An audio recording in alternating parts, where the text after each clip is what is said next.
In July, adults in Massachusetts over 21 will be able to buy recreational marijuana. Pot's soon-to-be legal status is causing controversy in many towns and cities where leaders are trying to figure out how best to roll out the budding industry in their area. In East Hampton, the City Council is reviewing the idea of a 350-foot buffer zone around schools. In 2 reports, Carol Lee McGrath looks at why some people approve and others disapprove of the idea. Tonight, City Councilor Owen Zaret weighs in on why he thinks the buffer zone is fair. When the planning board first came forth with their recommendations, they were suggesting a 200-foot buffer around schools. And then when we started deliberating recently with public hearings, that number started getting pushed up a little bit, mostly from concerns around the school community. We have Williston, Northampton, Williston and Northampton also in our community. And so there were concerns about, well, the state's recommending a 500-foot buffer. Should we impose a 500-foot buffer in our city? Right. And you came up with 350. We came up with 350. Now, as with anything, there's 2 or 3 sides to every consideration here, and we feel that it's our duty as legislators to figure out how these now legal entities are going to exist within our city, and so what exactly does a buffer do? We're really not sure. Buffers exist. I tried to do some research. Buffers, it's unclear exactly why buffers exist around schools. But I think the obvious question or the obvious answer would be because you just want to at least have a little bit of that space between, kids walking to school and a retail shop. I mean, right. I completely agree with you. And why not keep it at 500 if you know that you already have pushback in the community? Because you could always reduce that buffer zone at a later point, right? It's absolutely true. My perspective is that when you look at these buffer zones, you also have to look at our cityscape. And unfortunately, right now, the way our city's set up is we have our 3 elementary schools really dropped right in the middle of our downtown business district.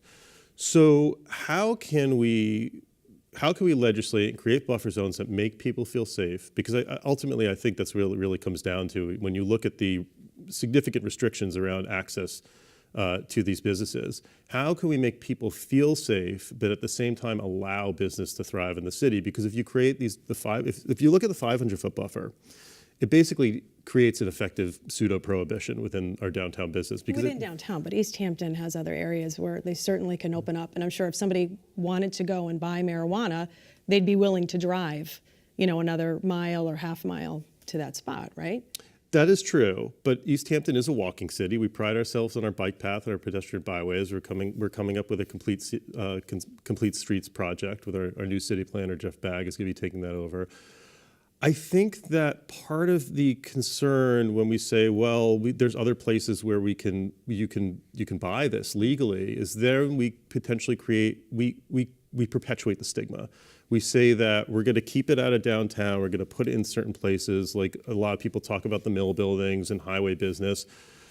But I think by doing so and by kind of sequestering those businesses, we effectively, A, create a red light district, which is what we don't want to do with these businesses, and B, we once again say, well, it's not okay to have it here. We want to put it somewhere else. But you kind of want to have a little bit of a stigma for kids, right? I mean, to say that, it doesn't really need to be that close to them. I mean, other states have 1,000-foot buffer zones. I mean, at least that would be a starting point. Couldn't you always go back and look at it? Well, let me take a few steps back, because the one thing that keeps getting confabulated with this is that no one in any part of this discussion believes that youth should have access to this, I right? want to make that clear. Yeah, and I want to make that clear too, because a lot of people say, well, you don't believe in a buffer, or you think the buffer should be smaller, and that means our children are going to have access to this or exposure to this. And I say, well, no, I don't want our children to have access to this. I mean, these are businesses that are 21 and older that are going to have significant signage restrictions, more restrictive than what we already see with cigarettes and alcohol. And I don't want to intermingle the two, but in order to get into these businesses or even really know what they are, it's going to be pretty difficult.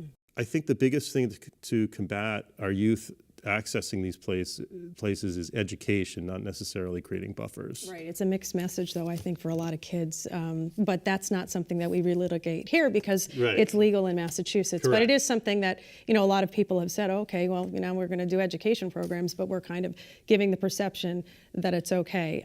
So what's the next step? So the state is meeting March 15th, or will release regulations March 15th. Correct. So the Cannabis Control Commission has already put off the whole discussion, as we talked about, with social consumption. So March 15th is when they come out with their final regulations. So as it stands right now, East Hampton, the planning board has agreed, I'll give you the main outline points, the 350-foot buffer around schools, and a total of 9 retail facilities going into 2020. All right, so starting with 4 we've talked about. And then obviously, the ordinance is more than just how many and how far from schools. You have issues around signage. I think we have to talk about enforcement.